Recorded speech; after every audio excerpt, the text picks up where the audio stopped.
Bonjour et bienvenue pour ce tutoriel Elysium. Je suis Anthony Pamard, ingénieur d'études et architecte au laboratoire MAP Ganso à Marseille et je suis en charge de l'analyse, du traitement et de la collecte des informations 3D. Passons donc maintenant au matériel et à l'acquisition de données. A-t-on besoin de ce genre d'appareil pour faire de la photogrammétrie? La réponse est non. Un simple appareil photo, entre guillemets simple, peut suffire pour faire de la photogrammétrie. Mais il faut évidemment comprendre que si la photographie est à la base de la photogrammétrie, il va d'abord falloir apprendre à faire des bonnes photos pour effectuer de la bonne photogrammétrie. Nous allons donc avoir besoin d'un appareil photo avec différents capteurs, et nous allons le voir ensuite. Nous allons avoir besoin, en plus du capteur, d'un objectif, et là aussi on peut utiliser différents objectifs, et je vais vous expliquer un petit peu tout ça. Et on peut aussi avoir besoin de certains accessoires pour aider à l'acquisition de données, ce qu'on appelle des supports, donc notamment un trépied. Et ça peut être utile aussi de faire appel à un système d'éclairage, et nous allons aussi voir ça dans les slides qui vont suivre. Commençons par l'appareil photo en lui-même. On va appeler ça le boîtier. Il existe différents types de boîtiers. Vous connaissez donc les smartphones, les compacts experts, les bridge, les mirrorless, qu'on appelle aussi les hybrides, ou les DSLR, qui sont en fait les réflexes. Pour la photogrammétrie, on va favoriser la gamme qui se situe entre l'expert et le compact expert et le réflexe.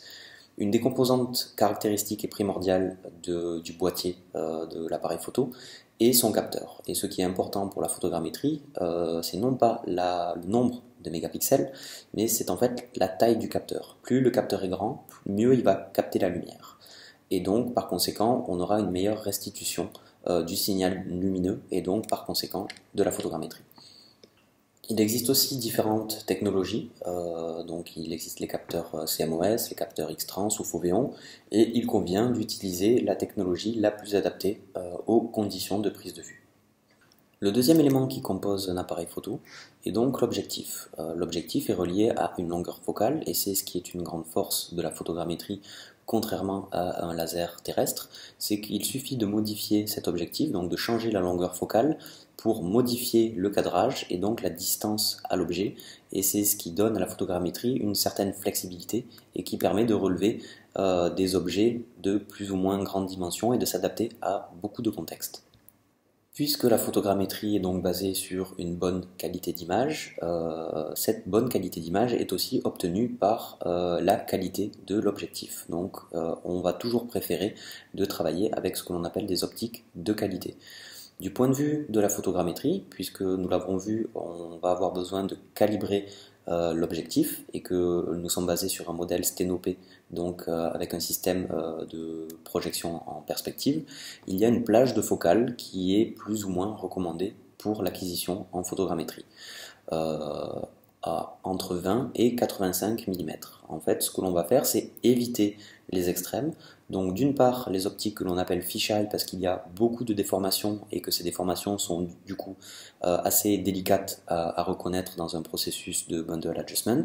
Et inversement, quand on utilise un long téléphoto où en fait on n'a quasiment pas de déformation, il est aussi très compliqué de reconnaître justement cette absence de déformation.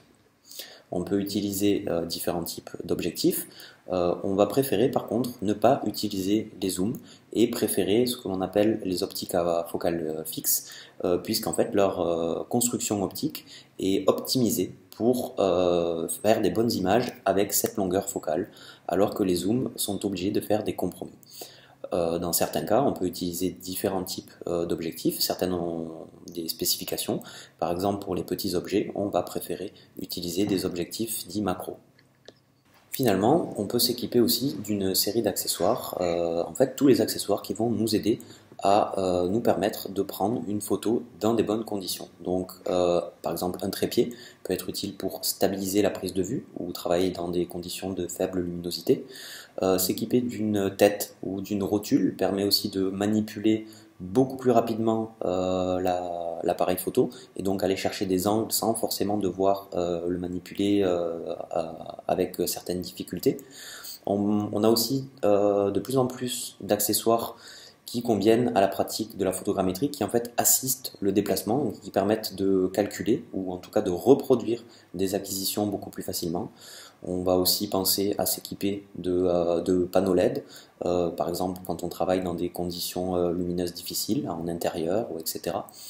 Un autre accessoire qui peut être utile, une télécommande, tout simplement pour pouvoir déclencher à distance le boîtier. Si jamais on a un trépied placé à 3 mètres de hauteur, ça va être délicat d'aller appuyer sur le déclencheur. Et on va aussi s'équiper, si c'est un point important du relevé, d'une charte de calibration colorimétrique. Tout cela pour assurer l'homogénéisation de la couleur sur le modèle 3D.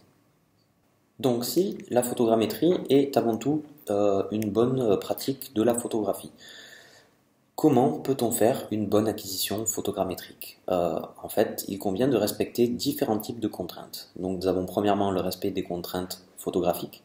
Nous avons aussi le respect des contraintes de l'objet et du contexte. Et nous avons ensuite les contraintes photogrammétriques. Et nous allons voir ces trois éléments. Avant tout, parlons du protocole d'acquisition, le fameux protocole d'acquisition. C'est en fait la partie la plus délicate dans la photogrammétrie, c'est de définir un protocole d'acquisition qui va être adapté à son objet. En fait, la photogrammétrie et les chances de succès de photogrammétrie sont prédéterminées par l'acquisition de données. Il est quasiment impossible de corriger un résultat si l'acquisition est mauvaise. On voit ici sur ce schéma que la complexité de définir un protocole d'acquisition accroît et se modifie en fonction non seulement de la dimension de l'objet, mais aussi de sa morphologie. Je suis désolé, mais il n'y a pas de règle générique, c'est-à-dire qu'à chaque objet, on va devoir définir un protocole d'acquisition. Évidemment, il y a certaines morphologies qui permettent de savoir à peu près comment faire une acquisition de données, mais surtout dans le domaine du patrimoine, chaque objet étant unique, il va falloir réfléchir et travailler sur le site et éventuellement préparer son acquisition avant pour définir le protocole d'acquisition. Et c'est aussi un process de trial and error, c'est-à-dire que la seule chose qu'il faut faire, c'est pratiquer. On fait des erreurs au début et puis on les corrige petit à petit. Et en fait, il n'y a pas grand-chose à faire, il faut juste persévérer. Cependant, il y a quelques astuces pour essayer de définir un bon protocole d'acquisition qui en fait se réduit à essayer de trouver le meilleur compromis pour résoudre le système d'équation qui va permettre de minimiser les différentes contraintes au niveau de la photogrammétrie, de l'objet et des paramètres de prise de vue en photographie. On va donc regarder l'objet, est-ce que sa forme et son matériau sont adaptés à la photogrammétrie. On va essayer dans la mesure du possible d'analyser le contexte, de voir l'espace qu'il est nécessaire, est-ce qu'on va pouvoir se mouvoir facilement, est-ce qu'il y a des obstacles, est-ce que la lumière est suffisante. On va ensuite réfléchir au matériel, est-ce que je suis équipé du bon matériel ou sinon comment est-ce que je peux m'équiper, tout cela pour en fait assurer la meilleure qualité d'image possible. Et ensuite on va se poser la question de savoir quelle est la résolution spatiale voulue. Puisque le relevé photogrammétrique est avant tout un relevé, donc l'idée n'est pas de tout relever, dans n'importe quel relevé, il y a une sélection, et donc au niveau de la sélection, on va savoir qu'est-ce qui nous intéresse, on va essayer de définir qu'est-ce qui nous intéresse, qu'est-ce que l'on veut regarder, dans quel contexte, et quel est le niveau de définition que l'on veut obtenir. Et c'est en fait l'ensemble de ces questions qui va nous aider à définir le protocole d'acquisition. Commençons par les contraintes photographiques. Donc les contraintes photographiques, c'est un peu la même chose que les contraintes au niveau de la photogrammétrie, c'est-à-dire qu'on apprend par l'expérience. Donc il faut apprendre à manipuler un appareil photo. Pourtant, pour la photogrammétrie, en fait la règle est assez simple, il ne s'agit pas d'une prise de vue artistique, l'objectif est simplement d'avoir des images nettes et correctement exposées. Pour cela, il va falloir jouer, de préférence en manuel, avec tous les paramètres de prise de vue. Et nous allons les voir maintenant point par point et essayer de définir pour chaque paramètre comment on peut jouer avec celui-ci, en tout cas quelle est la règle à respecter. Dans la mesure du possible, nous allons déjà essayer de travailler avec des paramètres fixes, c'est-à-dire que l'on ne va pas du tout travailler avec le mode automatique qui va choisir les réglages pour nous. Le premier réglage est le réglage de la sensibilité. La sensibilité, pour le point de vue de la photogrammétrie, doit être le plus faible possible, puisque quand on augmente la sensibilité, on va en fait augmenter le bruit de cette image, et donc s'il y a du bruit dans l'image, on va forcément le restituer en 3D. Pour la photogrammétrie, on recommande de ne jamais dépasser les 800 ISO. Un deuxième paramètre sur lequel nous pouvons jouer sur la prise de vue est le temps de pause. Vous comprenez qu'au niveau du temps de pause, la seule règle pour la photogrammétrie va être de ne pas avoir un temps de pause trop long si on travaille à la main, afin d'obtenir une image nette. Si l'on dépasse cette limite, il va donc falloir utiliser un trépied pour stabiliser la prise de vue et être sûr que nous n'avons pas de flou de mouvement ou de flou de bouger. Le réglage du temps de pause est en fait intrinsèquement lié au troisième paramètre que l'on peut régler sur un appareil photo, qui est l'ouverture. L'ouverture définit le diamètre de l'ouverture du diaphragme. Plus on ouvre, plus on va capturer de lumière, plus on ferme, plus on va diminuer l'apport lumineux. Donc on comprend que plus on ferme, plus on va devoir laisser le temps de pause agir en conséquence, et etc. Il y a aussi deux autres effets de l'ouverture. Le premier est que l'ensemble des objectifs sont calculés pour une qualité d'image optimale sur une ouverture médiane, c'est-à-dire aux alentours de f8. L'autre effet de l'ouverture, c'est qu'elle va aussi modifier ce que l'on appelle la profondeur de champ. La profondeur de champ va en fait définir une zone de netteté qui n'est pas constante, qui dépend de la focale. Et comme on peut le voir sur le diagramme ici, plus on ouvre, plus on va avoir de flou dans l'image et plus on va avoir une profondeur de champ qui va être réduite. Donc ça peut être problématique pour la photogrammétrie, évidemment, puisque si on est flou, on va avoir du mal à reconstruire. Donc on aurait tendance à penser qu'il va falloir fermer au maximum le diaphragme, mais inversement, les problèmes au niveau de l'objectif que j'évoquais juste avant, c'est-à-dire que les objectifs ne sont pas faits pour des ouvertures extrêmes, on risque d'avoir ce qu'on appelle des déformations, des aberrations chromatiques ou du vignettage.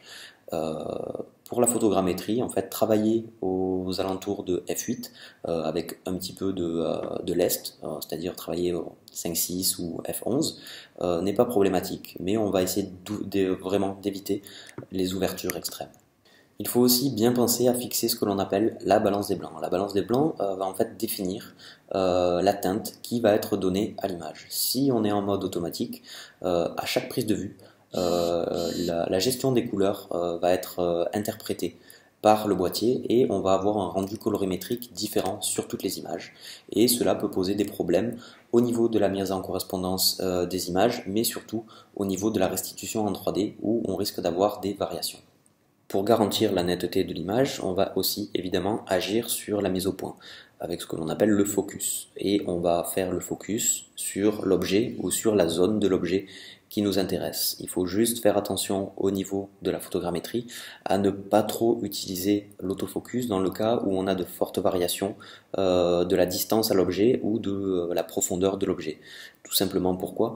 Parce qu'au niveau de la photogrammétrie, quand on va vouloir calculer la calibration interne et donc les déformations, si on a joué sur certains paramètres au niveau de l'objectif, on va en fait modifier la calibration et la calibration que l'on va obtenir va en fait simplement être une moyenne des différents réglages que l'on a fait.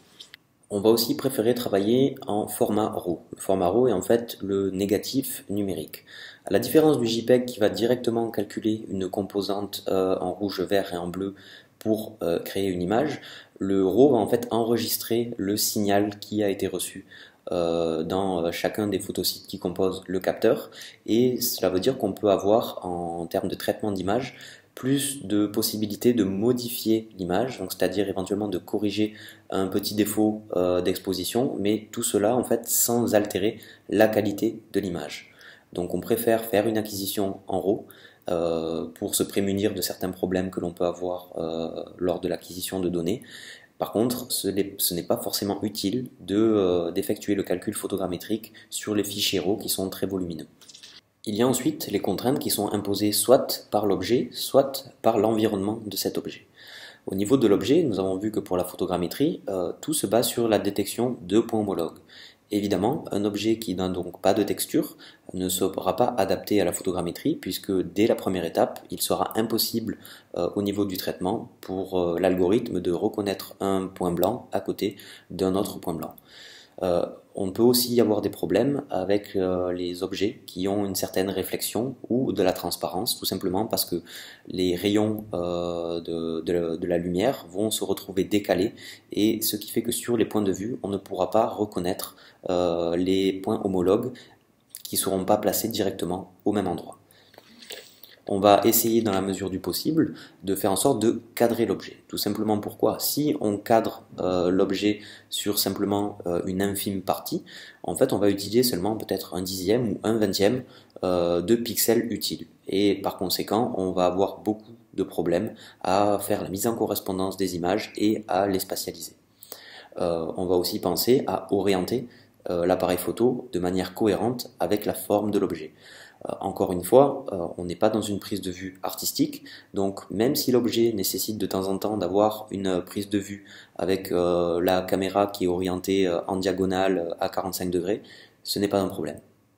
Il y a ensuite les contraintes du contexte.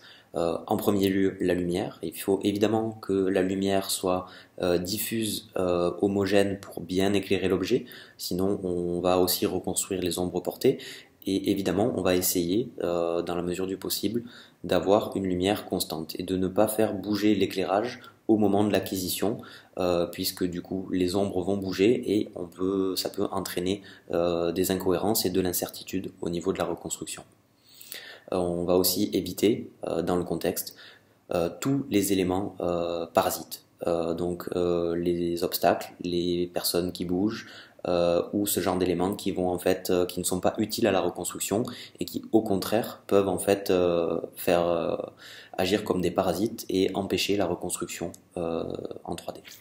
Et donc, en fonction de ce que je viens de dire, vous comprenez évidemment que la difficulté de définir un protocole d'acquisition en adéquation avec les objectifs du relevé va s'accroître, et des fois de manière assez exponentielle en fonction de la difficulté de se mouvoir autour de l'objet, de sa complexité et aussi de ses dimensions.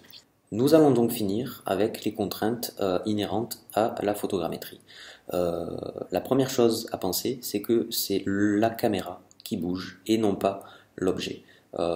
Dans le cas d'une architecture, on peut facilement satisfaire cette règle, mais les personnes qui ont tendance à numériser des objets ont tendance à faire bouger l'objet et à laisser la caméra sur un point de vue fixe, et en fait c'est l'inverse de ce qu'il faut faire.